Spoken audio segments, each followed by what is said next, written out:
السلام عليكم ورحمة الله وبركاته.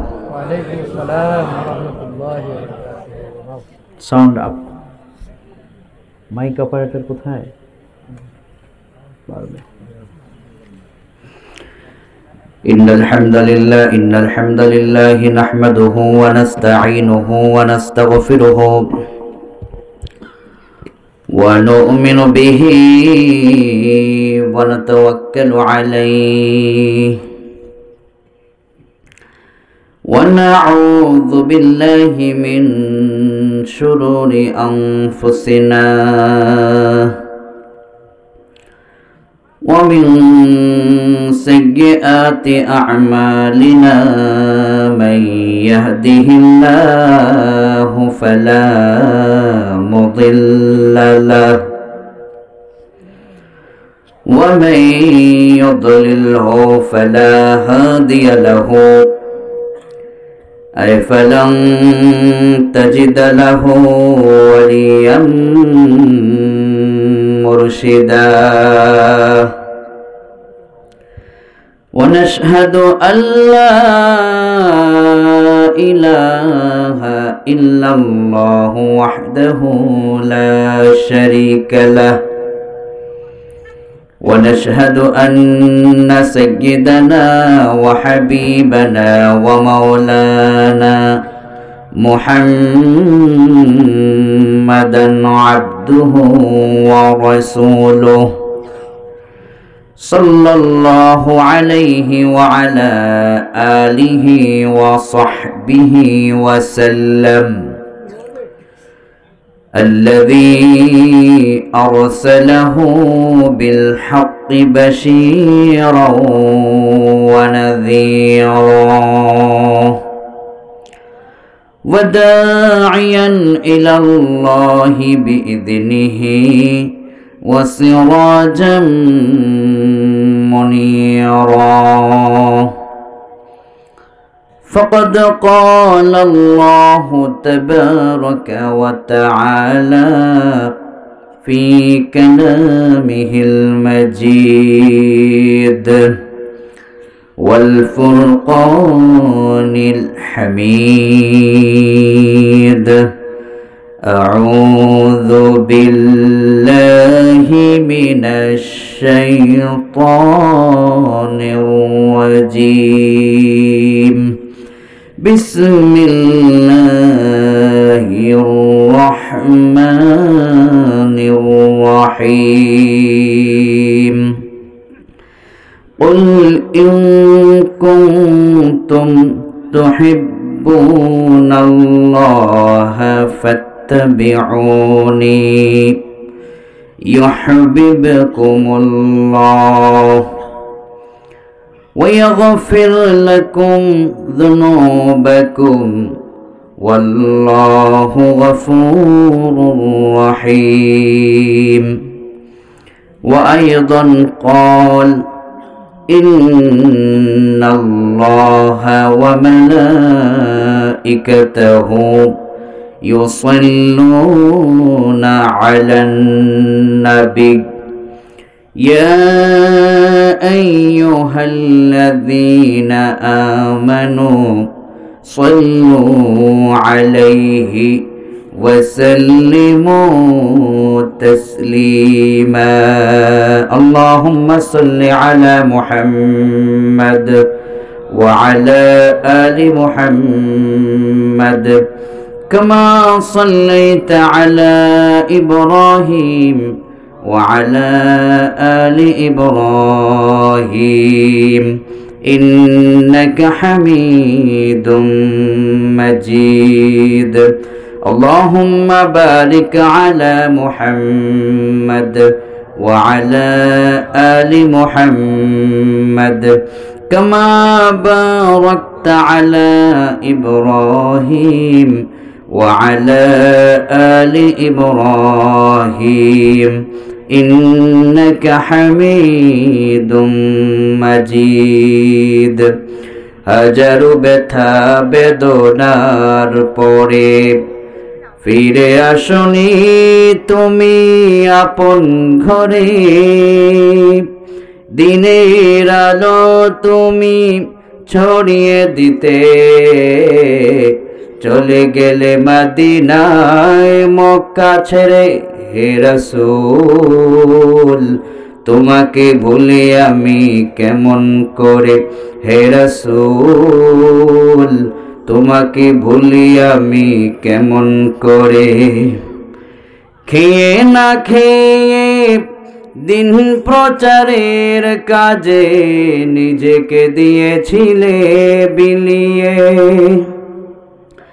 খেয়ে না খেয়ে দিন কায়েমের কাজে নিজেকে দিয়েছিলে বিলিয়ে। তায়েফের কাফিরেরা চিনল না সে আলো, দুষ্ট ছেলেদের পিছু দিল লেলিয়ে। পাথরের আঘাতে ক্ষত বিক্ষত হই, পাথরের আঘাতে ক্ষত বিক্ষত হই, সারা শরীর থেকে রক্ত ঝরে হে রাসূল, তোমাকে ভুলি আমি কেমন করে হে রাসূল, তোমাকে ভুলি আমি কেমন করে। বালাগাল উলা বিকামালিহি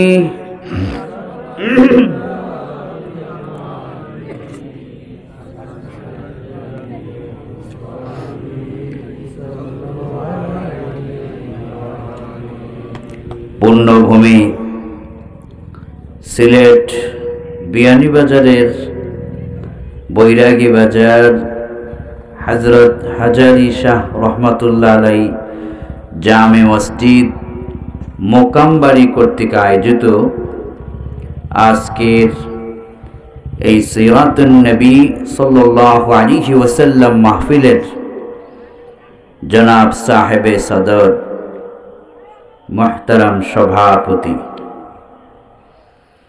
হযরতুল আল্লাম ফজিলাতুশ শাইখ মুহতারাম আব্দুর রহিম সাহাব, সাবেক অধ্যক্ষ বৈরাগী বাজার সিনিয়র মাদ্রাসা, আরও আছেন হযরতুল আল্লাম ফজিলাতুশ শাইখ মাওলানা মাহবুব আহমদ সাহাব, অধ্যক্ষ বৈরাগী বাজার সিনিয়র মাদ্রাসা। আমরা সম্মানিত দুই উস্তাদ তুল্য সভাপতি সাহেব দয়ের জন্য দোয়া করছি, আল্লাহ পাক ওনাদের হায়াতে বরকত দান করুন, সকলেই পড়ে আমিন। সৌজন্যে মোহাম্মদ আলী মোকামবাড়ি, আমন্ত্রণে মাহফিল পরিচালনা কমিটি খসিরবন্দ মোকামবাড়ি, যারাই যেভাবে এই প্রোগ্রামের সাথে সম্পৃক্ত, আল্লাহ পাক সবাইকে যেন জান্নাতের সাথে সম্পৃক্ত করে নেয়, সকলেই পড়ি আমিন। অনেক বিজ্ঞ বিশ্ব বরেণ্য উলামা হযরত কথা বলেছেন, আল্লাহ পাক সকল উলামা হযরতদের কণ্ঠকে সারা বিশ্বের জন্য মঞ্জুর করে নিক, সবাই পড়ি আমিন। এখানে আসার তৌফিক দিয়েছেন কে? যেভাবে আল্লাহ বলছেন, মনে হচ্ছে খুব ভয়ে আতঙ্কে আছেন। আল্লাহর নাম জোরে নিলেই মনে হয় পুলিশ এসে হ্যান্ডকাপ পরাবে, এই রকমের কোনো ভয় আছে নাকি? সিলেটের মাটি তো সেই মাটি যে মাটিকে আবাদ করেছিলেন কোরআনের পাখি আল্লামা দেলোয়ার হোসেন সাইদি, কোন ঠিক কিনা? এরা আল্লাহ পাকের নাম নিতে পৃথিবীর কাউকে পরোয়া করে না, ঠিক কিনা?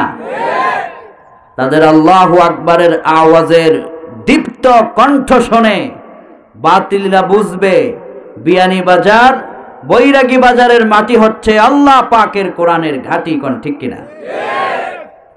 এই কোরআনের জন্য এতগুলো জনগণ কোরআনের জন্যই উপস্থিত হয়েছেন। আল্লাহ পাক সকলকে জান্নাতেও কবুল করুক, কোন আমিন। আজ আমরা অল্প সময়ে কিছু কোরআন থেকে টিপস নিব, ইনশাআল্লাহ। পড়েন। মহাগ্রন্থ কোরআন সূরা আলে ইমরান 31 নম্বর আয়াত থেকে আল্লাহ পাকের মেহেরবানিতে আপনাদের খেদমতে তিলাওয়াত হয়েছে। এই আয়াতকে আবর্তন করে আল্লাহ পাক কি দিক নির্দেশনা দিয়েছেন আমরা কিছু শুনব। হে আল্লাহ, আপনি যদি আমাদেরকে তৌফিক না দেন, গোটা দুনিয়া মিলেও পারবে না আমাদেরকে কোরআন শোনাতে। আর আপনি যদি আমাদেরকে ভিক্ষা দেন, দয়া করেন, আমরা যেন আপনার কোরআনটা যতটুকুই সম্ভব হয় শুনতে পারি। আল্লাহ আপনি মঞ্জুর করুন, কোনা আমিন। মহাগ্রন্থ কোরআন সূরা আলে ইমরান 31 নম্বর আয়াত। ১৫০০ বছর আগে বিশ্ব নবী সাল্লাল্লাহু আলাইহি ওয়াসাল্লামের উপরে আল্লাহ পাক মহাগ্রন্থ কোরআনে কারীম নাজিল করেছেন। নাযালা বিহির রূহুল আমিন আলা কলবি মুহাম্মদ সাল্লাল্লাহু আলাইহি ওয়াসাল্লাম বিলিসানিন আরাবিয়্যিম মুবিন। আরবি ভাষায় জিবরাইল ফেরেশতার মাধ্যমে প্রিয় নবীর উপরে আল্লাহ পাক যে কোরআন নাজিল করেছেন সুস্পষ্ট ভাষায়, সুস্পষ্ট ভাবে, সেই কোরআনে কারীমের আল ইমরানের 31 নম্বর আয়াতে আল্লাহ পাক দুনিয়াবাসীকে মেসেজ দিয়েছেন, কুল ইন কুনতুম তুহিব্বুনাল্লাহা ফাত্তাবিউনি ইউহিব্বুকুমুল্লাহ ওয়া ইয়াগফির লাকুম যুনুবাকুম ওয়াল্লাহু গফুরুর রহিম। আল্লাহ পাক বললেন, এই আয়াতের তাফসীর করতে গিয়ে উম্মুত তাফাসিরের প্রণেতা, জামিউল বায়ান আন তাফসীরি আয়াল কোরআনের প্রণেতা ইবনে জারীর, যেটাকে বলা হয় তাফসীরুত তাবারি, ওখানে তাফসীর করেছেন। আল্লাহ পাক প্রিয় নবীকে বললেন, রাসূল আপনি সবাইকে জানিয়ে দেন, গোটা বিশ্বের মানবতাকে জানিয়ে দেন। কি জানাবেন? ওই মানুষগুলো যদি আল্লাহ পাকের ভালোবাসা পেতে চায়, দয়া পেতে চায়, তো তাহলে তাদেরকে একটা কাজ করতে হবে। তা হলো এরা যেন দিল, প্রাণ, মন উজাড় করে আপনি রসুলের আনুগত্যের কাছে তাদের মস্তককে যেন নত করে দেয়। যদি তাই তারা করতে পারে, রসুলের আনুগত্যের কাছে যদি এদের মস্তকটা নত হয়ে যায়, তাহলে সারপ্রাইজ হলো ইউহিব্বুকুমুল্লাহ, আল্লাহ পাক নিজে ওদেরকে ভালোবাসবেন যারা রসুলের আনুগত্যকে বাস্তব জীবনে প্রয়োগ করতে পেরেছে। কোন সুবহানাল্লাহ। এরপরে আল্লাহ পাক বললেন, ওয়ায়াগফির লাকুম যুনুবাকুম ওয়াল্লাহু গফুরুর রহিম। জীবন দিয়ে যারা বিশ্ব নবীর আনুগত্যের কাছে তাদের মসনদকে নত করে দিয়েছে, আল্লাহ পাক বললেন তাদের গুনাহগুলোকেও আল্লাহ পাক দয়া করে মাফ করে দিবেন। কোন সুবহানাল্লাহ। এই আয়াত নাজিলের একটা প্রেক্ষাপট আছে, শানে নুজুল যাকে বলা হয়। যেহেতু এখানে সিরাতুন নবী সাল্লাল্লাহু আলাইহি ওয়াসাল্লাম মাহফিল দিয়েছেন, আজ তো একটু নবী সম্পর্কে কথা শোনাটাই উচিত মনে হচ্ছে, ঠিক কিনা? কোন নবীজির একটু জীবনী, তার আদর্শ একটু শুনি। কি নিয়ামত ছিলেন আমাদের রাসূল। আয়াত যখন নাজিল হয়, এই আয়াতের তাফসীর করেছেন তাফসীর কোরআনুল আযীমের প্রণেতা ইবনে কাসির। সেখানে লেখা হয়েছে, কুল লাহুম ইয়া মুহাম্মদ সাল্লাল্লাহু আলাইহি ওয়াসাল্লাম, ওগো আমার রাসূল আপনি তাদেরকে জানায়া দেন, ও দুনিয়ার মানুষেরা, আল্লাহ পাকের ভালোবাসা যদি তোমরা পেতে চাও, তাহলে রাসূল সাল্লাল্লাহু আলাইহি ওয়াসাল্লামের আনুগত্য তোমরা করো। এই আয়াতের তাফসিরে চমৎকার একটি ব্যাখ্যা এসেছে, ওয়ানাজালা লাম্মা ক্বালু না'বুদুল আসনাম ইল্লা হুব্বান লিল্লাহ লিয়ুকাররিবুনা ইলাইহি। The pagans said, because of loving to Allah, we worship the dolls. মক্কার কুরাইশরা মূর্তি পূজা করত। কি পূজা করত? আপনারা কি শুনতেছেন? মূর্তি পূজা করত। ওদেরকে জিজ্ঞেস করা হলো, কেন এটা করো? ওরা বলেছে, লাভিং টু আল্লাহ, আল্লাহর ভালোবাসাতেই আমরা তা করি। নাউযুবিল্লাহ করুন। মূর্তি পূজা করে আল্লাহ পাকের ভালোবাসা কি সম্ভব? আল্লাহ পাক আয়াত নাযিল করলেন, নবী আপনি তাদেরকে জানিয়ে দেন, না না, আল্লাহ পাকের ভালোবাসা পাওয়ার জন্য মূর্তির পূজা নয়, মানব রচিত মতবাদ নয়, মানুষের তৈরি করা আইন কানুন নয়। আল্লাহর ভালোবাসা পেতে হলে একটা জায়গায় যাদেরকে আসতে হবে, সেটাই হচ্ছে আমার বিশ্বনবীর আদর্শের জায়গা। কোন ঠিক কিনা? আল্লাহ পাক বললেন, রাসূল আপনি তাদেরকে জানিয়ে দেন, ফাত্তাবিউনি ইউহিব্বুকুমুল্লাহ। ওরা যখন আপনার আনুগত্য মেনে নেবে, আমি আল্লাহ তাদেরকে ভালোবাসবো, আর তাদের গুনাহগুলোকেও আমি আল্লাহ পাক মাফ করে দিব। কোন সুবহানাল্লাহ।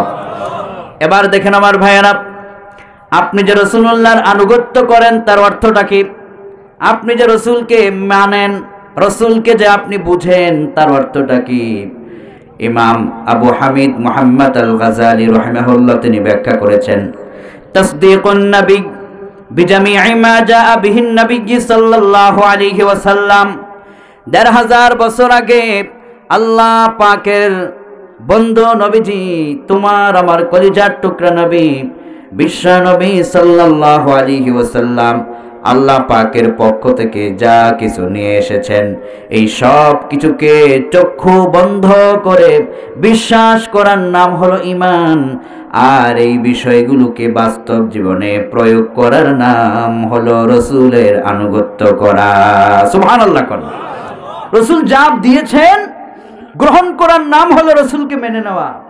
রাসূল যা বলছেন করো না, ও থেকে বিরত থাকার নামই হলো মেনে নেওয়া।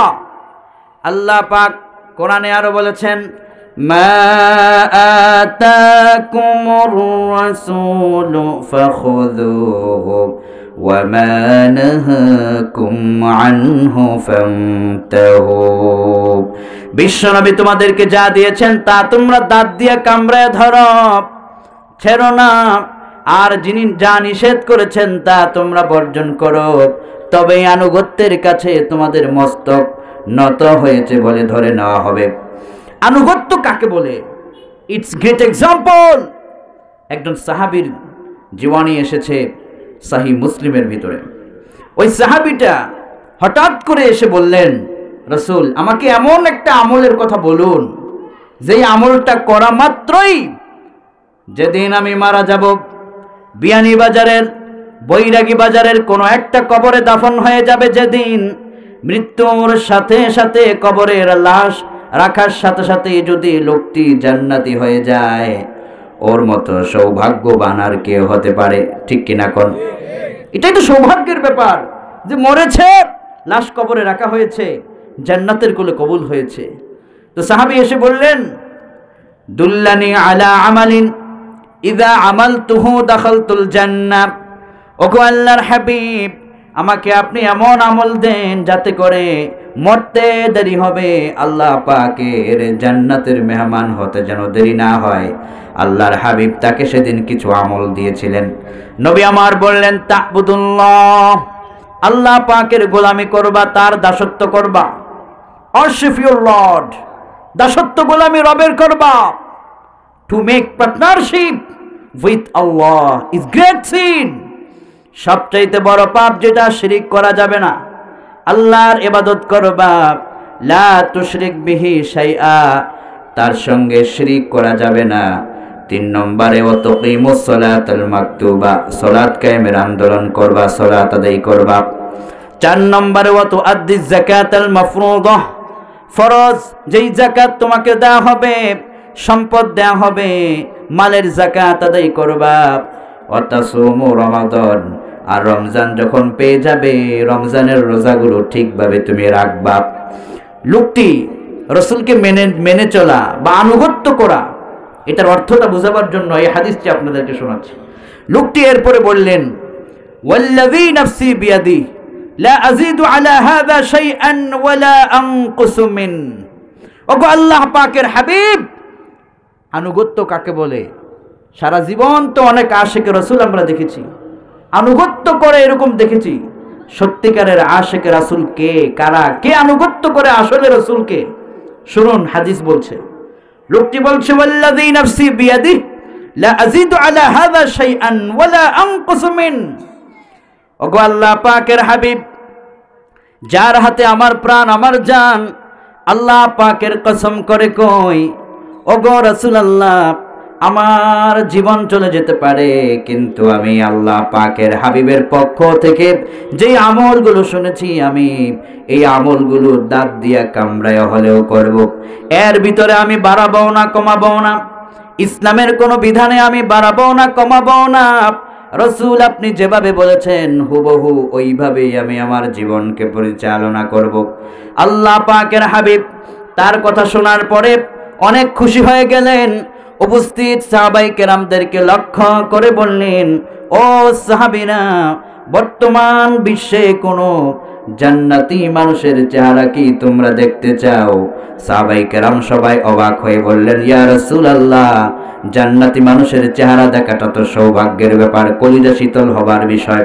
আল্লাহর হাবিব বললেন, মান সাররাহু আইয়ানযুরা ইলা রাজুলিন মিন আহলিল জান্নাহ ওয়া মা সাবিরা। আমার সামনে যেই লোকটাকে তোমরা দেখতে পাচ্ছ, যে বলেছে ইসলামের কোনো একটা বিধানে সে বাড়াবেও না কমাবেও না, রাসূল তাকে যেভাবে আমল দিয়েছে, রাসূলের আনুগত্যের কাছে তার মস্তককে নত করে দিল।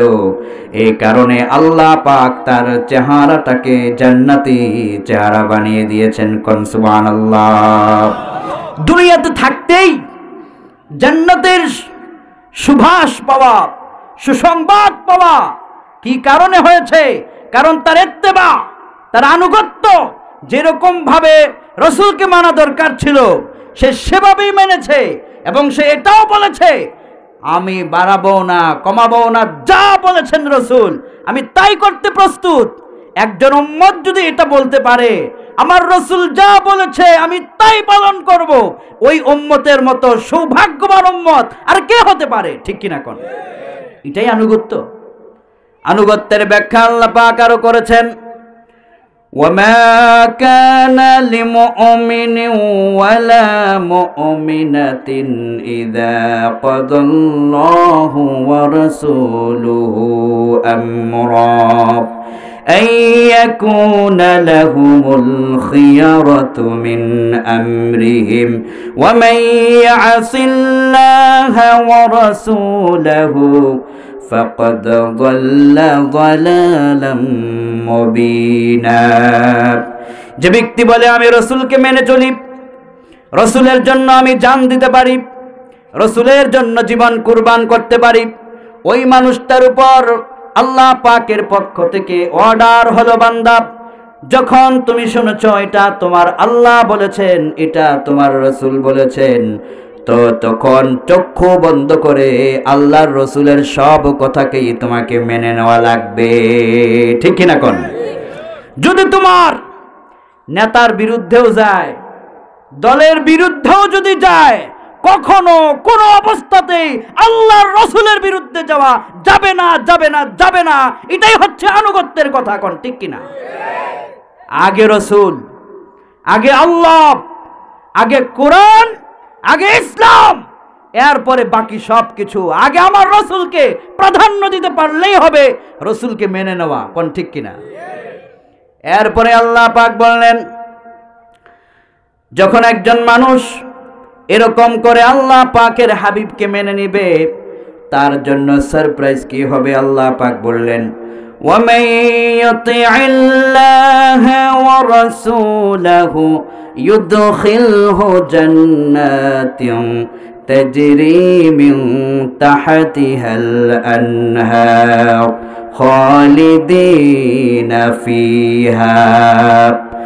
জীবন যখন আল্লাহর আনুগত্যের কাছে নত হয়ে যায়, রাসূলের আদর্শের কাছে জীবন যখন সাজিয়ে দেওয়া হয়, ওই মানুষগুলো যেদিন মারা যাবে আল্লাহ পাক সারপ্রাইজ হিসেবে আল্লাহ পাক তাদেরকে জান্নাতের কোলে কবুল করে নেবেন। কোন সুবহানাল্লাহ। এমন জান্নাত তারা পাবে যার তলদেশ দিয়ে ঝর্ণা ধারা প্রবাহিত হতে থাকবে। জান্নাত আর জান্নাত, আরাম আর আরাম, শান্তি আর শান্তি তো তারাই পাবে যারা বিশ্ব নবীজির পবিত্র জীবনকে ফলো করে চলে। কোন সুবহানাল্লাহ। এবার আপনি যে রসুলকে মানেন, রসুলকে আপনাকে মানতে হবে ideal leader of the world. এর উপরে, রসুলের উপরে কোনো নেতা পৃথিবীর বুকে একজনও নাই, ঠিক কিনা? কোন আপনি অবাক হবেন, আপনি কখনো কখনো ফলো করেন মেসিকে, নেইমারকে, সেলিব্রিটিকে, এক একজন এক একজনকে মেনে নেয়। যে যাকে ভালোবাসে তার মতো চুল রাখে, তার মতো গেঞ্জি পরে, তার মতো চলে, সেলিব্রিটি মনে করে।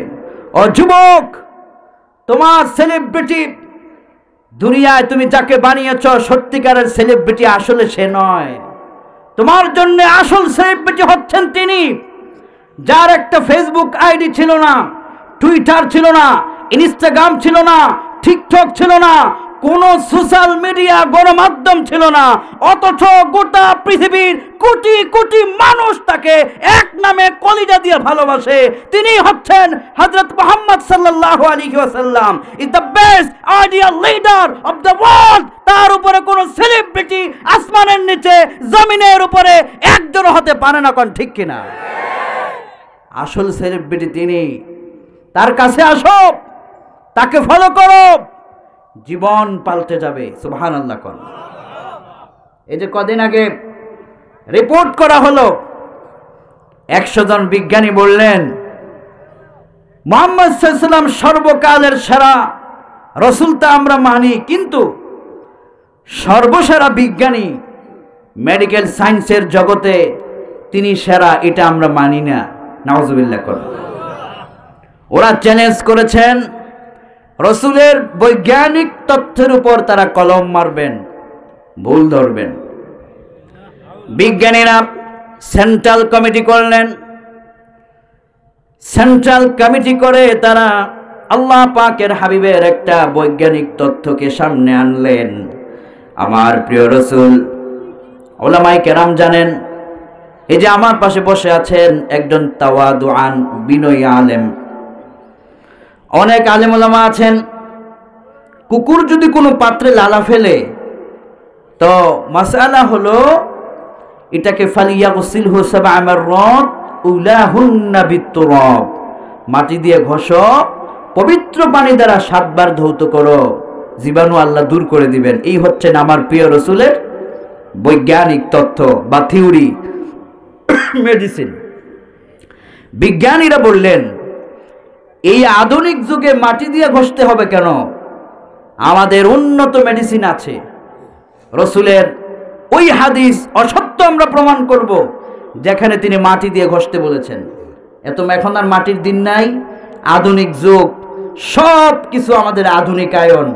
তা রসুলের ওই হাদিস আর এখন অচল, এটা আর মানা যাবে না, বা এই ধরনের তারা বললেন। রাশিয়ার মস্কো থেকে বলা হলো আমাদের অত্যাধুনিক মেডিসিন আছে, ওই মেডিসিন দিয়া কুকুরের কিছু পাত্র কুকুরের লালা ফেলে আমাদের মেডিসিন দিয়া ধৌত করে দেখবা ওই জীবাণু দূর হয়ে গেছে, আর মাটি লাগবে না। তো রসুল যে বলেছেন মাটি দিয়ে ঘষতে, তার হাদিসটা এখানে আমরা ফেলে দিতে পারবো। কি যুক্তি তাদের! ওরা পাত্র আনলো, কুকুরের লালাও রাখলো, রাশিয়া থেকে আনা মেডিসিন দিয়ে ওটাকে পরিষ্কার করলো, গবেষণাগারে পরীক্ষা করে দেখলো এখনো পর্যন্ত জীবাণু দূর হয় নাই। এরপর আমেরিকার সদর দপ্তর থেকে হুঙ্কার দিয়ে বলা হলো রাশিয়া কি করো, কি মেডিসিন বানাও, আমরা তো এগিয়ে, নাও এটা দিয়ে দেখো।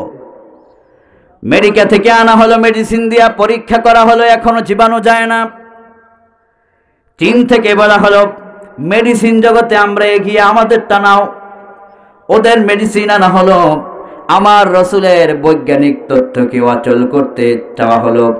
এরপরও দেখা গেল ওই চীনের মেডিসিন আমার রসুলের মেডিসিনের কাছে ফেল মারল। ভারত বলল আমরা মেডিসিন দিব, তারপর ওদের মেডিসিন কাজে লাগালো, কাম হলো না।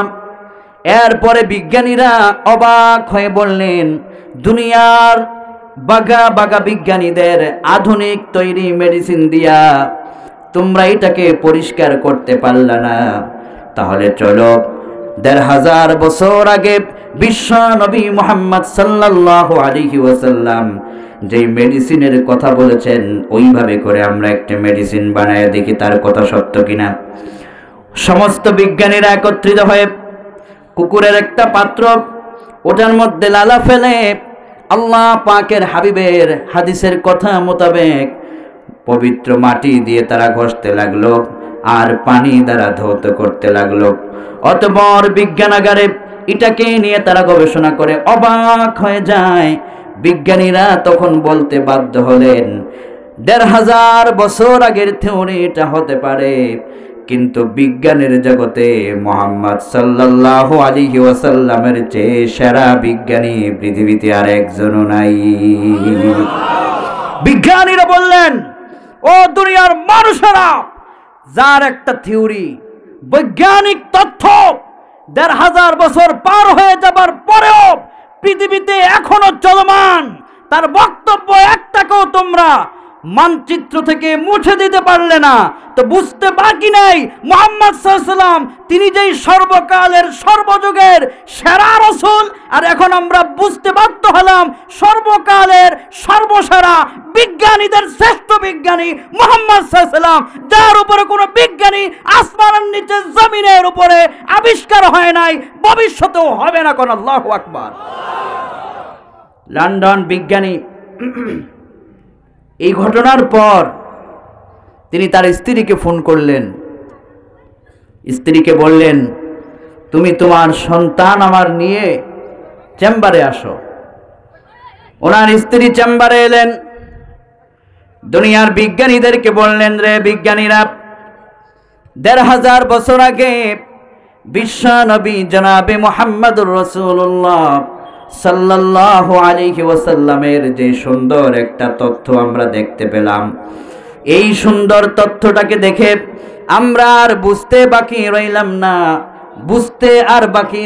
না যে আব্দুল্লাহর ছেলে মুহাম্মদ সাল্লাল্লাহু আলাইহি ওয়াসাল্লাম সর্বকালের সর্বসেরা। সকলে কোন আল্লাহু আকবার। দুই ছোট বাচ্চা ঝগড়া লাগছে, এটাকে দেখে যদি আপনারা মনে করেন যে পুলিশ আসছে ১০০ জন, তো মাহফিল আপনাদেরকে শোনাবই বাকি। আমি তো আগেই বলছি, সিলেটের মাটি, এই জনতা তো কোরআনের জনতা। দুই ছোট বাচ্চা লাগছে আর কি, এটা তো লাগতেই পারে। নামাজে গেলে একজন আরেকজনকে গুতা মারে না? আমাদের বাংলাদেশে একজনের সলাপ করলে ছোট আরেক ছেলে আরেক দিক দিয়ে তাকে একটা পিছন দিক থেকে লাথি মারে চলে যায়, ও আবার তাকায় দেখে যে কে লাথি মারছে, যে মারছে না ওরে গিয়ে আরেকটা দেয়। এইরকম করে হয়, ছোট বাচ্চারা থাকলে এরকম হতেই পারে। যাই হোক, এখন কি মারামারি শেষ হয়েছে? নি শেষ হয়েছে? ভয় পায়েন না। আচ্ছা, এটা শেষ হোক না ভাই, আলোচনা শেষ হোক। আমি আমার হুজুরের আলোচনা করছিলাম, আমার প্রিয় রসুলের, আমাদের প্রত্যেকের কলিজার টুকরা রসুলের, যাকে নিয়ে শোনা দরকার, বোঝা দরকার। আচ্ছা, এই মেডিসিন তারা গবেষণা করার পরে যখন দেখলো আমার রসুল সর্বসেরা, তখন লন্ডন বিজ্ঞানী তার স্ত্রীকে নিয়ে চেম্বারে আসলেন। এসে সাংবাদিকদেরকে বললেন, ১৫০০ বছর আগে দেওয়া তথ্যটা আজকে এত সুন্দরভাবে সত্য প্রমাণিত হলো। যেই মুহাম্মদ সাল্লাল্লাহু আলাইহি ওয়াসাল্লামের তথ্যটা আজকের পৃথিবীতে এত সুন্দর হলো, আমি চাই তাকে একটা পুরস্কার দিতে। সুবহানাল্লাহ। বিজ্ঞানীরা অবাক হয়ে বললেন, তিনি তো পৃথিবীতে নাই, আপনি ওনাকে পুরস্কার দিবেন কেমনে? বিজ্ঞানী বললেন, তিনি পৃথিবীতে নাই, কিন্তু আমি জানি একদিন না একদিন তার সঙ্গে আখিরাতের জগতে কারো না কারো দেখা হবে। কোন মাধ্যমে দেখা হবে সেটাও আমি আগে থেকে জেনেছি। এমন মহানবী যার 1000 বছর আগের তথ্য তোমরা মাটির নিচে ফেলতে পারো নাই, সেই মুহাম্মদ সাল্লাল্লাহু আলাইহি সাল্লামকে আমি পুরস্কারটা তো এইভাবে দিব, নিজের ধর্মকে লাথি মেরে আমি তার ধর্ম ইসলামকে আমি গ্রহণ করে কালেমা পড়ে মুসলিম হয়ে গেলাম। লন্ডন বিজ্ঞানী কালেমা পড়লেন, লা ইলাহা ইল্লাল্লাহু মুহাম্মাদুর রাসূলুল্লাহ সাল্লাল্লাহু আলাইহি ওয়াসাল্লাম। ও দুনিয়ার যুবক ভাইয়েরা, তোমার রাসূলের গবেষণা করে বর্তমান দুনিয়ার অমুসলিমরা কালেমা পড়ে মুসলিম হয়, কিন্তু সেই রসুলকে তোমার মতো আমার মতো গুনাহগার উম্মতেরা অনেক সময় রাসূলুল্লাহকে আমরা ভুলে যাই, ঠিক কি না? ভুলে যাই, কিন্তু তিনি কিন্তু ভুলবেন না, তিনি ভুলেননি, ভুলবেন না। সুবহানাল্লাহ। আখিরাতের ময়দান যেদিন কায়েম হয়ে যাবে, ইয়াতুফু আলা আলফি খাদিমিন কান্নাহুম বাইদুম মাকনুন, হাজার হাজার খাদেম আমার রাসূলের চারিপাশে ঘুরবে রাসূলের খেদমত দেওয়ার জন্য। ওয়ালিওয়াউল হামদ ইয়াউমা ইদিন বিয়াদি, প্রশংসার সকল চাবিকাঠি মানে আতো জান্নাতের চাবিকাঠি আমার রাসূলের হাতে দিয়ে দেওয়া হবে। শাফাআতের সর্বশ্রেষ্ঠ দায়িত্ব রাসূলের হাতে দিয়ে দেওয়া হবে। তখনও আল্লাহর হাবিব বলবেন, জিবরাইল, আমার উম্মতেরা কে কোথায় কেমন আছে, উম্মতের খবর না নেওয়া পর্যন্ত আমি রাসূল কথা বলতে পারবো না। উম্মতের সঙ্গে রাসূলের হিসাব নিকেশ আছে। গুনাহগার উম্মত যারা বিপদে মুসিবতে পড়ে যাবে, ওই উম্মতদের দৃষ্টান্ত দেখে রাসূল আল্লাহ পাকের হাবিব তখন আল্লাহ পাকের দরবারে সিজদায় উঠে পড়বেন। ও আমার আল্লাহ, এই উম্মতগুলো আমাকে ভুলে নাই, এই উম্মতগুলো আমার আদর্শকে বাস্তবায়নের সংগ্রাম করেছে। ওগো আল্লাহ, আমি কেমনে উম্মতদেরকে ভুলে যাই, কেমনে আমি জান্নাতে ঢুকে এই জান্নাতের ভিতরে আমি থাকতে পারি। আল্লাহ পাক তখন আল্লাহ পাকের হাবিবের এই সিজদাকে অত্যন্ত বিনয়ের সাথে আল্লাহ পাক গ্রহণ করবেন, খুশির সাথে। আল্লাহ পাক তখন বলবেন, ওয়াশফা তুশাফা, আপনি আপনার মাথাকে উত্তোলন করুন আর আমার কাছে উম্মতের ব্যাপারে সুপারিশ করুন। আপনি আজকে যা বলবেন আপনার সুপারিশ আমি আল্লাহ মঞ্জুর করে নেব। উম্মতের সুপারিশকারী নবী সুপারিশ করবেন। আমার ভাইয়েরা, আয়েশা সিদ্দিকা রাদিয়াল্লাহু আনহা বললেন, রাসূল হে, এত কোটি কোটি উম্মতদের ভিতরে হাসরের ময়দানে কোটি কোটি মানুষের ভিতরে আপনি আপনার উম্মতদেরকে চিনবেন কি করে? আল্লাহর হাবিব বললেন, কোরআনের ওই আয়াত কি তারা পড়ে না? সিমাহুম ফি ওয়ুজুহিহিম মিন আসারিস সুজুদ। এই যে হুজুর আমার সাথে পড়ছে, খুব ভালো লাগলো, পড়েন না একটু, ভালো লাগবে। সিমাহুম ফি ওয়ুজুহিহিম মিন আসারিস সুজুদ। এই যে সেজদা করেন, সেজদার ইউনিফর্ম আপনার কপালে আছে, এখন আপনি দেখতে পাচ্ছেন না, কিন্তু যে আল্লাহর বান্দা সেজদা করেছে, যে আল্লাহর বান্দা রুকু করেছে, যে আল্লাহর বান্দা ওযু করেছে, আল্লাহ পাকের হাবিব বললেন, মান তাওয়াদ্দা ফা আহসানাল wudu'a খারাজাত খাতায়াহু মিন জাসাদিহি হাত্তা তাখরুজু মিন তাহতি আযফারিহি। যারা সালাতের জন্য ওযু করে, ওযু করার সময় যেই জায়গাগুলোতে পানি দ্বারা ভিজায়া ওযু করে দেয়, ওই জায়গাগুলো থেকে কোটি কোটি গুনাহগুলো আল্লাহ পাক ঝরায়া পড়ায়া দেয়। কোন সুবহানাল্লাহ। সবচাইতে সৌভাগ্যের এবং সুন্দর বিষয় হলো, মান তাওয়াদ্দা ফা আহসানাল wudu'a খারাজাত খাতায়াহু মিন জাসাদিহি, শরীর থেকে পর্যন্ত ঘোড়া ঝরে, অঙ্গ প্রত্যঙ্গ থেকে ঘোড়া ঝরে, সাহাবায়ে কেরাম বললেন, হুজুর এত সৌভাগ্য আপনার উম্মতের? নবী আমার বললেন, আরো চমৎকার ব্যাখ্যা আছে। তা কি? কিছু কিছু গুনাহ আছে মানুষের এমন এমন জায়গায় লুকিয়ে থাকে, সেটা হচ্ছে নখের ভিতরে গুনাহ লুকিয়ে থাকে। আল্লাহর হাবিব বললেন, হাত্তা তাখরুজু মিন তাহতি আযফারিহি, যে গুনাহগুলো লুকিয়ে থাকে অজুর পানিকে আল্লাহ পাক এমন পাওয়ার দেয়, নখের ভিতরের গুনাহগুলোকেও টেনে টেনে অজুর পানি সব বের করে দেয়।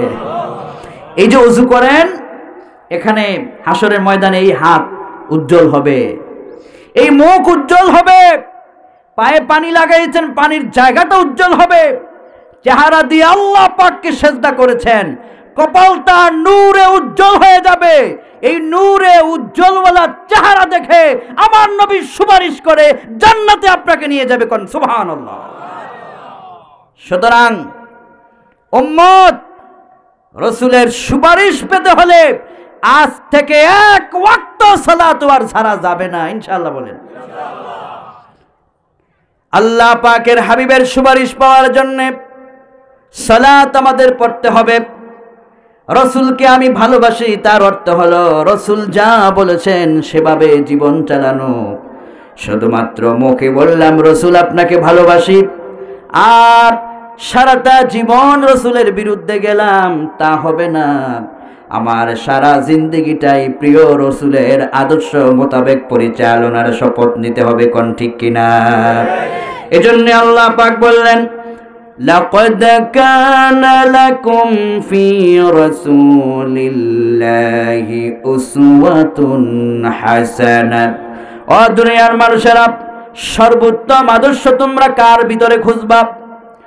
লেনিন, কার্ল মার্কস, তথা কথিত রাম বাম কাফের মুশরিকদের জীবনীতে কোনো আদর্শ খুঁজে পাওয়া যায় নাই।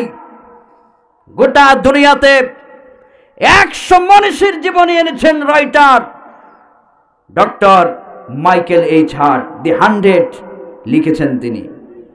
100 মনীষীর গ্রন্থের প্রথমে তিনি সর্বকালের সর্বসেরা মহামানব হিসেবে ওই খ্রিস্টান লেখক যার নাম তাকে বাছাই করেছেন, ওই নামটাই হলো গোটা দুনিয়ার সবচাইতে পছন্দনীয় নাম, সেলিব্রিটি নাম, মুহাম্মদ সাল্লাল্লাহু আলাইহি সাল্লাম। কোন সুবহানাল্লাহ। মাইকেল এইচ হার্ট খ্রিস্টান রাইটারকে বলা হলো, আপনি তো একজন খ্রিস্টান, খ্রিস্টানরা অনুসরণ করেন ঈসা নবীকে, আপনি তো আপনার ঈসা নবীর নাম রাখতে পারতেন, মুসা নবীর নাম রাখতে পারতেন, আব্রাহাম, মানে ওরা ইব্রাহিম পয়গম্বরকে আব্রাহাম বলে, ওদের নাম রাখতে পারতেন, আপনি কেন মুহাম্মদ সাল্লাল্লাহু আলাইহি সাল্লামের নামটা রাখলেন? জবাব দেন।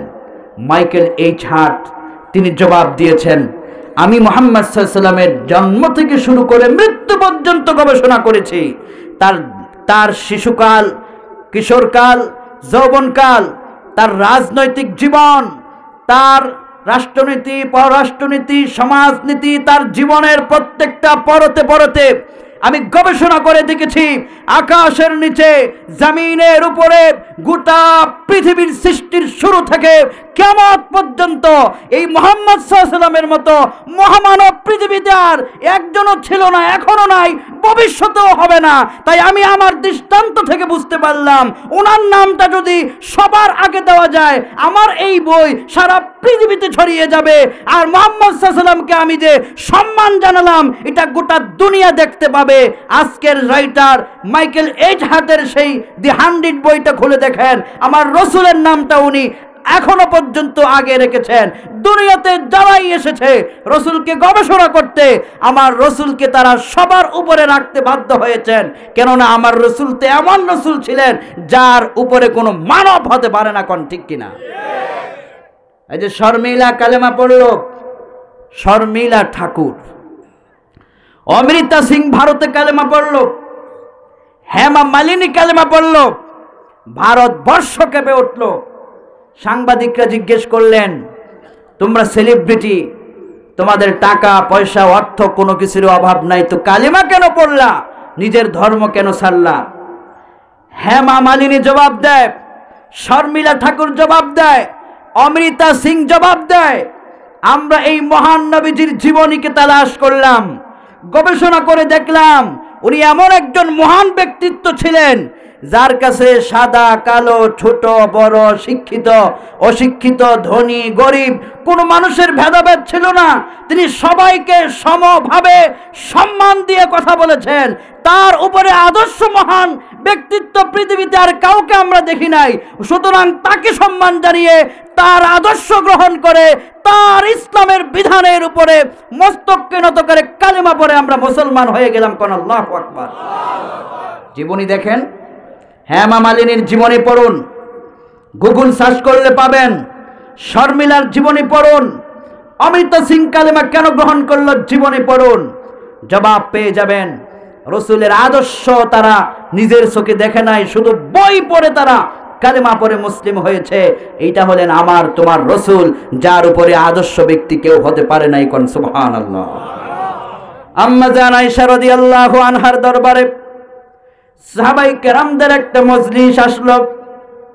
এসে বললেন, আম্মা জান, বিশ্বনবী তো চলে গেলেন, আমার প্রিয় রসুল সম্পর্কে কিছু তথ্য আপনি আমাদেরকে দেন। আল্লাহ পাকের হাবিবকে তখন বলা হল, আল্লাহ পাকের হাবিবের সাহাবাই কেরামদেরকে আম্মা জান আয়েশা রাদিয়াল্লাহু আনহা বললেন, তোমাদের কাছে কোরআনে কারীম আছে নাকি? কোরআন নিয়ে আসো। ইমাম আবু আব্দুল্লাহ মুহাম্মদ ইবনু ইসমাইল আল বুখারী আল জুফি রাহিমাহুল বারি সহিহ বুখারীর সাথেও স্বতন্ত্র আরেকটা কিতাব লিখেছেন, আল আদাবুল মুফরাদ। ওখানে তিনি উল্লেখ করে কয়, আয়েশা রাদিয়াল্লাহু আনহা কি জ্ঞানগর্ভতার পরিচয় দিয়েছেন। উনি উত্তর না দিয়ে বললেন, কোরআন নিয়ে আসো। কোরআনের পাণ্ডুলিপি সাহাবায়ে কেরাম আনলেন। কেন আনলেন? কারণ আম্মা জান আয়েশা রাদিয়াল্লাহু আনহাকে বলা হয়েছিল, রসুল সম্পর্কে কিছু বলুন, চরিত্র কি একটু জানান, হুজুরকে জানতে ইচ্ছে হচ্ছে। আল্লাহ পাকের হাবিবের স্ত্রী আমাদের আম্মা জান আয়েশা সিদ্দিকা রাদিয়াল্লাহু আনহা বললেন, কোরআন নিয়ে আসো। সাহাবায়ে কেরাম কোরআন নিয়ে আসলেন। আল্লাহ পাকের হাবিবের স্ত্রী আমাদের আম্মা জান এই কোরআন হাতে নিয়ে কয়, কানা খুলুকুহুল কোরআন। বিশ্ব নবীকে যদি কেউ দেখতে চায় এই কোরআনের দিকে যেন তাকায়, কেননা 30 পারা কোরআনে কারিমের ভিতরে আছে যা আমার রসুলের জীবনে ছিল তা। এই কোরআন আমার রসুলের জীবন্ত মুআজিজা। যদি কোরআন আমার রসুলকে কেউ দেখতে চাও তো কোরআন পড়ো। কোরআনে প্রত্যেকটা পড়তে পড়তে আল্লাহ পাক তার রসুলকে ইজ্জত দিয়েছেন, সম্মান দিয়েছেন, আর বলেছেন, মাইয়ুতির রাসূল ফাকাদ আতা আল্লাহ। যে রাসূলুল্লাহকে গ্রহণ করতে পেরেছে সেজন্য আল্লাহ পাকের আনুগত্যটাকে গ্রহণ করতে পেরেছে। কোন সুবহানাল্লাহ বিহামদি। সুতরাং বৈরাগী বাজারের, বিয়ানী বাজারের তাওহীদি জনতাকে বলবো, রে যুবকেরা, আজকে থেকে আসো আমরা ওয়াদাবদ্ধ হই যে রাসূলের আদর্শ গবেষণা করে ভিনদেশী ধর্মাবলম্বীরা নতুন করে কালেমা পড়ে মুসলিম হয়। আসো সেই রসুলকে ইজ্জত দিতে শিখি, সেই রসুলকে মানতে শিখি, সেই রসুলের আদর্শ নিজের জীবনে বাস্তবায়নের সংগ্রাম করি। অনেক মায়েরা এখানে আছেন, ও আমার মা, দূর থেকে যারা শুনছেন, আল্লাহ পাকের হাবিবকে ওই সময়কার সাহাবায়ে কেরাম কিভাবে মানতেন দেখেন।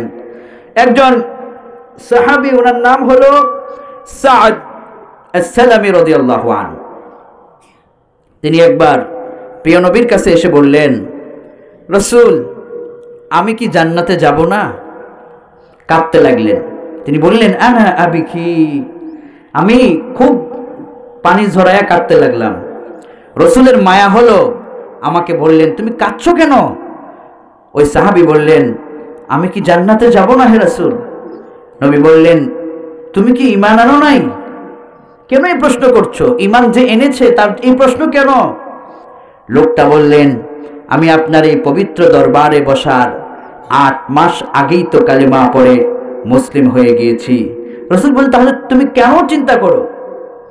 মূল ঘটনা তিনি খুলে বললেন, ও যুবক, কান খাড়া করে শুনুন, তোমার মতো আমার মতো যুবক সাদ সালামি রসুলকে বললেন, হুজুর, আমাকে তো আপনি দেখতেই পাচ্ছেন যে আমি খুব কালো মানুষ, কালো সাহাবী। ওগো আল্লাহর হাবিব, আমি আপনার জীবনকে পুঙ্খানুপুঙ্খানুভাবে গ্রহণ করেছি, আপনার আদর্শকে, কিন্তু আমি আপনার একটা সুন্নতকে এখনো মানতে পারি নাই, সেটা হলো বিয়ে করার মতো একটা সুন্দর সুন্নত আমি মানতে পারি নাই। তাই আমার মন খুব আঘাত দেয়। আমি ফরজ মানলাম, ওয়াজিবগুলো মানলাম, কিন্তু আপনার সুন্নতগুলো মানতে পারলাম না। কিয়ামতের ময়দান যেদিন কায়েম হয়ে যাবে, না জানি আমি সাদ এই কারণে আল্লাহ পাকের সামনে আসামি হয়ে যাই, এই জন্য আমি চোখ বেয়ে বেয়ে পানি আসছে। আল্লাহর হাবিব বললেন, তো তুমি বিয়ে তো করে ফেললে পারো। লোকটি বলছেন, হুজুর, আমার চেহারার দিকে আপনি একটু তাকায় দেখেন, আমার মতো কালো মানুষ মনে হয় মদিনায় আর নাই। আমি মদিনার ঘরে ঘরে খুঁজে খুঁজে দেখলাম, কোনো পিতারা তাদের মেয়েকে আমার কাছে বিয়ে দেয় না আমি কালো বলে। এখন যেহেতু বিয়েই আমার কাছে দেয় না, তো আমি এখন কি করব? আমার চিন্তা হয়, না জানি এই সুন্নতটা না মেনে মরে যেতে হয়, তো হাসরের ময়দানের চেহারাটা আমি আপনাকে কেমনে দেখাবো? আল্লাহ পাকের হাবিব মুস্কি হাসলেন। তার আখিরাতের প্রতি যেই আনুগত্যশীলতা, রসুলের প্রতি ভালোবাসা, রসুল বললেন, তাহলে তুমি একটা কাজ করো, মদিনার ভিতরে আমর ইবনে ওয়াহাব আল কারশির বাড়িতে তুমি চলে যাও, আমার সাহাবী, তার বাড়িতে গিয়া সালাম দিয়া বলবা রসুল পাঠিয়েছেন, তার ঘরে বর্তমান মদিনার সবচাইতে সুন্দরী রূপবতী একটা মেয়ে আছে, আল্লাহ পাক তাকে দিয়েছেন।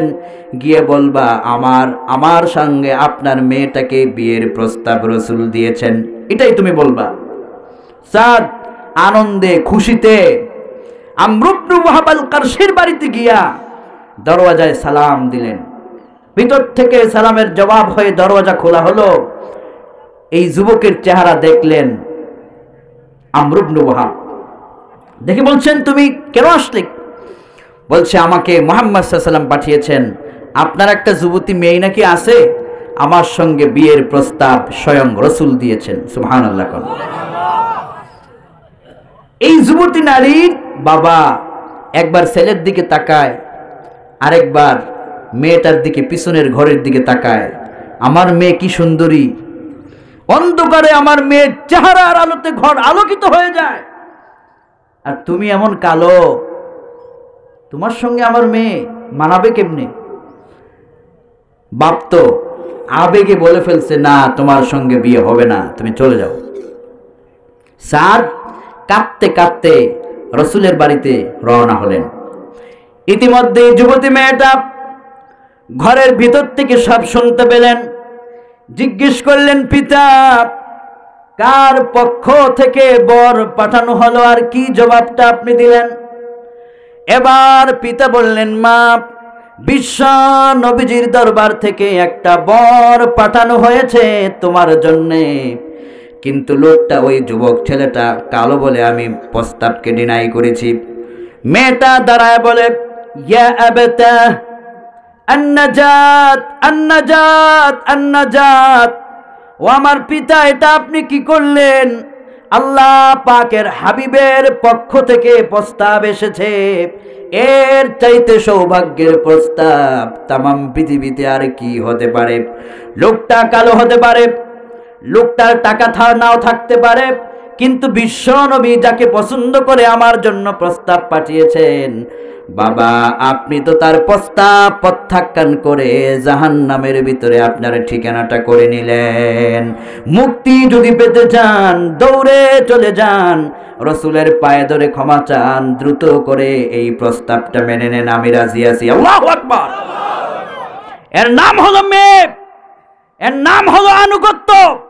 এই যুবতী নারীটা ছেলের টাকা দেখে নাই, পয়সা দেখে নাই, সৌন্দর্য দেখে নাই, দেখেছে যুবতী নারীটা রসুলের সম্মান, দেখেছে আল্লাহর হাবিব প্রস্তাব পাঠিয়েছেন, এই রকমের জান্নাতি প্রস্তাব আল্লাহ পাকের পৃথিবীতে আর কি হতে পারে। হাসি মুখে মেয়েটি গ্রহণ করে নিয়েছে। এটাকেই বলে দুনিয়াতে জান্নাতি রূপবতী নারী কোন, ঠিক কিনা?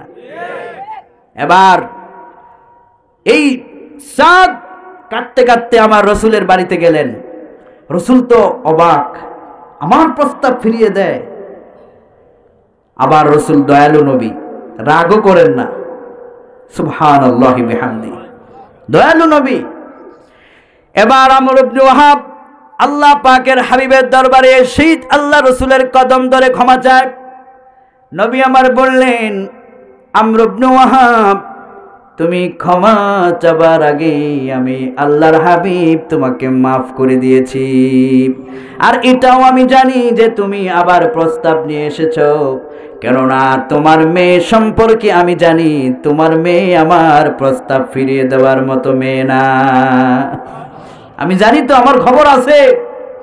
ঠিক আছে, বিয়ের দিন তারিখ সব ধার্য হলো। সাদ কয়, রসুল একটু কথা আছে। কি কথা? আমি গরিব মানুষ, আমার তো কিছু নাই, পেস্তা ভাঙ্গে নেন, মেয়ে দিবে কিনা? আমার থাকার যা কিছু নাই, দেবার মতো কিছু নাই।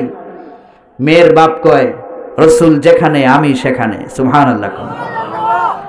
দেখেন আমার ভাইয়েরা, আল্লাহর হাবিব সাহাবায়ে কেরামদের কাছ থেকে টাকা তালাশ করলেন, ওই সাদের বিয়ের মোহরানার টাকা আদায় করলেন। আর অবশিষ্ট কিছু টাকা সাদের হাতে আল্লাহর হাবিব দিলেন। বললেন, ও সাদ, এই টাকা নিয়ে মদিনার বাজারে যাও, গিয়ে তোমার গহনা গাটি কিনো, তোমার স্ত্রীর জন্য কিনো, নিজের জন্য একটা বিয়ের সাজে সজ্জিত কিছু কাপড় চোপড় যা লাগে কিনো। সাদ চলে গেলেন মদিনার বাজারে। তিনি, হাদিসে এসেছে, করিরুল আইন, এমন সুন্দর সুন্দর বিয়ের আগের দিনের মার্কেটিং করতেছিলেন, এমন সুন্দর সুন্দর বিয়ের গয়নাগাটি দেখতেছিলেন, যেটা একবার তাকালে দ্বিতীয়বার চক্ষুকে কেউ ফিরাতে চায় না। এত সুন্দর জিনিস তিনি তালাশ করতেছিলেন, পছন্দ করতে লাগলেন। এমন সময় সাদ শুনতে পেলেন দূর থেকে কে যেন ডেকে বলছে, আন্নাফিদ বিমানাত তাফসীর হাইয়া আলাল জিহাদ, জিহাদের জন্য কে যেন ডাক দিচ্ছে। সাদ এবার আসমানের দিকে তাকায় কয়, আল্লাহ, আমি আজকে নিজের বিয়ের জন্য নিজেকে সজ্জিত করব, আর ওখানে শুনলাম আমার রসুল জিহাদের ময়দানে যাবে। আমি সাদ কেমনে রসুলকে জিহাদের ময়দানে রেখে আমি বিয়ের ঘরে বসতে পারি? ও আল্লাহ, আপনাকে সাক্ষী রেখে আমি আমার সিদ্ধান্তকে পরিবর্তন করে দিলাম। যে টাকা দিয়ে আমি বিয়ের সাজে সজ্জিত হতে যাচ্ছিলাম, এই টাকা দিয়ে আমি যুদ্ধের সরঞ্জামাদি কিনে আমি যুদ্ধের সাজে সজ্জিত হয়ে গেলাম। আর আল্লাহ, আপনি সাক্ষী থাকুন, আমি সাদ আজকে আমার বিয়ের দিন তারিখটাকে পিছনে ফেলে দিয়ে আমি জিহাদে যাওয়ার জন্য নিজেকে আমি প্রস্তুত করে নিলাম। এই সাদ জিহাদের ময়দানে চলে গেলেন, অনেকগুলো কাফেরকে খতম করে তিনিও শহীদ হয়ে গেলেন। আল্লাহু আকবার। ইত্তেবা, আনুগত্য কাকে বলে যুবক? দেখো না, দিন শেষে যখন যুদ্ধের জিহাদের ফলাফল যখন প্রিয় রাসূলের হাতে অমুকে অমুক মারা গেছে, সাদের নামটা দেখে আল্লাহর হাবিব, এ কি আশ্চর্য! আমি তো বিয়ের সরঞ্জামাদি কেনার জন্য মদিনার বাজারে পাঠাইছিলাম, কে তাকে বলল জিহাদে আসতে? সাহাবায়ে কেরামকে হুজুর আমরা কেউ বলি নাই, নিশ্চয়ই ঘোষকের ঘোষণা শুনেই সে রওনা হয়েছে। সে তো আপনার পাগল, সে তো আপনার প্রেমিক রাসূল। আল্লাহ পাকের হাবিব ইতিমধ্যে সাদ আস-সালামির জন্য বিশ্ব নবী মায়ায় কান্না করে দিলেন। চোখ থেকে প্রিয় নবীর চক্ষু মুবারক থেকে পানি পড়া শুরু হয়ে গেল। এখন পানি পড়ল। একটু পরে আল্লাহর হাবিব আবার মুস্কি হাসলেন। একটু পরে নবীজির চেহারা মুবারকটাকে একদিক থেকে আরেক দিক ফিরায় নিলেন। সাহাবায়ে কেরাম বললেন, ইয়া রাসূলুল্লাহ, এখনই আপনি কান্না করলেন, এখনই আপনি হাসলেন, এখনই আবার চেহারা মুবারক ফিরায় নিলেন, একটা চেহারা মুবারকে তিনটা দৃষ্টান্ত দেখতে পেলাম। কেন গো নবী হাসলেন আবার কানলেন? কান্নার সাথে সাথে তো মানুষ হাসে না, আপনি কেন কান্না করলেন, আবার হাসলেন, আবার চেহারা মুবারক ফিরায় নিলেন? আল্লাহর হাবিব বললেন, রে সাহাবীরা, এই সাদ আনুগত্যের শ্রেষ্ঠ প্রমাণ আজ দিয়েছে কিভাবে রসুলকে মানতে হয়, আল্লাহকে মানতে হয়। সাদ যেভাবে নিজের জীবনকে আল্লাহর জন্য কুরবান করেছে, আল্লাহ পাকের এই সাদ যে আল্লাহর জন্য কুরবান করেছে, এই জন্য সাদের জন্য আমার একটু মায়া হয়েছে। মনের অজান্তে চোখ দিয়া পানি বেয়ে বেয়ে পড়ে গেল।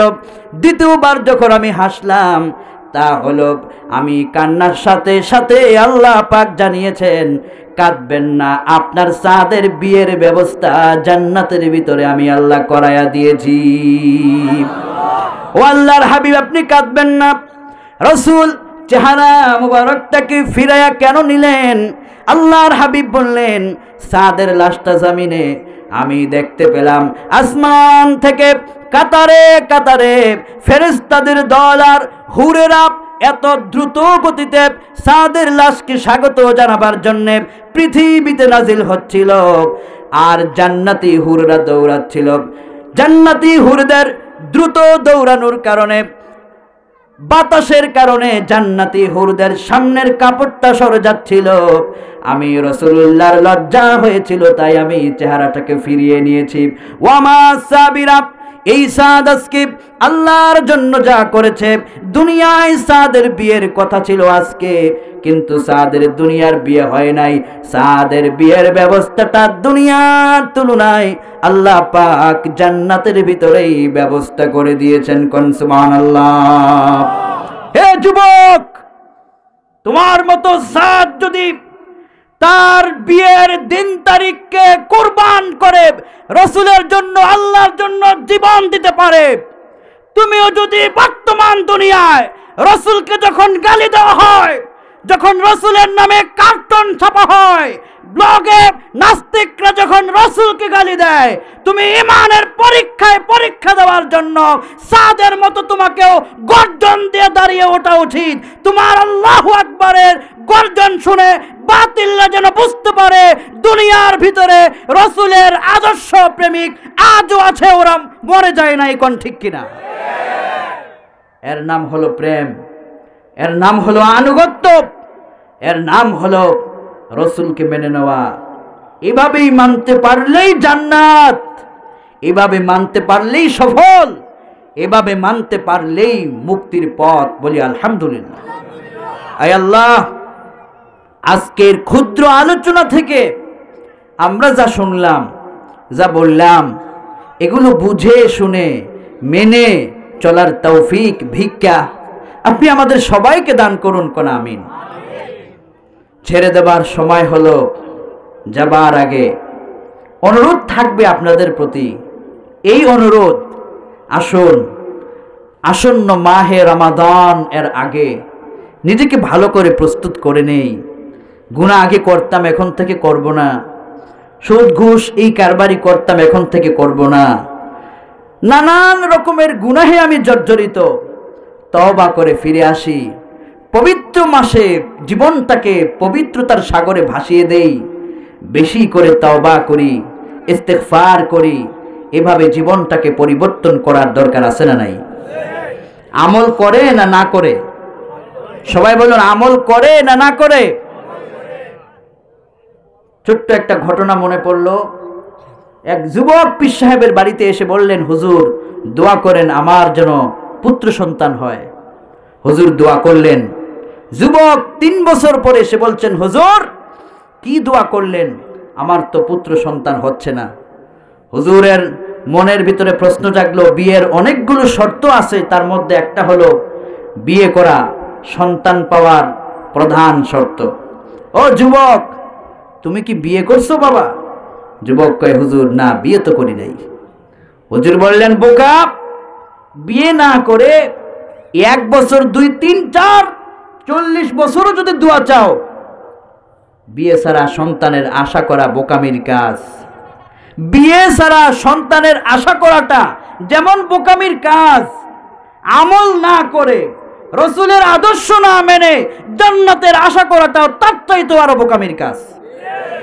এবার কি বুঝে আসছে?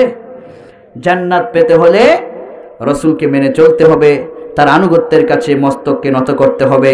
আল্লাহ তুমি আমাদের সবাইকে তৌফিক ভিক্ষা দান করো, সবাই বলি আমিন।